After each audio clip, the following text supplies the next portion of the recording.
ចេះថែទាំផ្លូវកាយផ្លូវចិត្តចេះរកកំណត់ថ្មីដើម្បីអភិវឌ្ឍខ្លួនផងនេះសឡមជូរស្លឹកល្ងៀងបាទជូរល្អសម្រាប់សរសៃឈាមជូរវាជួយឲ្យសម្ពាធឈាមយើងសរសៃឈាមយើងដើរល្អបាទនេះសឡមជូរស្លឹកល្ងៀងហើយមានសណ្ដានទៀតដាក់ជូរជ្រះខ្មែរយើងហៅជូរជ្រះបាទរៀននិយាយឲ្យល្អ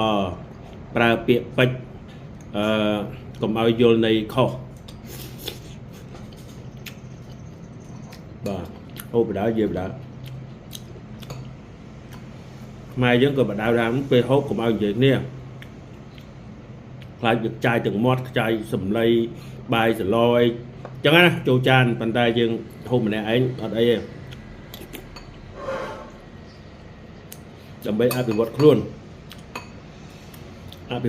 យើងត្រូវចេះនិយាយស្ដីត្រូវចេះគិត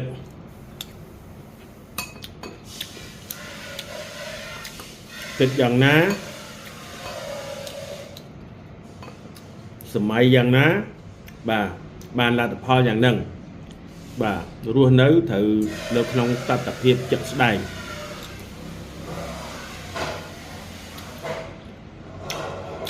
កុំរស់នៅតែដង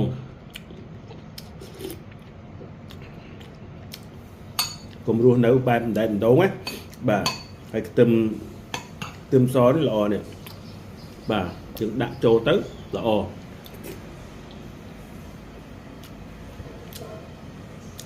ហូបខ្ទឹមសវាជួយតម្រង់នោមល្អយើងត្រូវប្រើគំនិតច្នៃប្រឌិតបាទចេញជាសកម្មភាពមកហើយយើងធ្វើទៅរៀនបាត់បែននៅក្នុងការរស់នៅក្នុងសង្គមមនុស្ស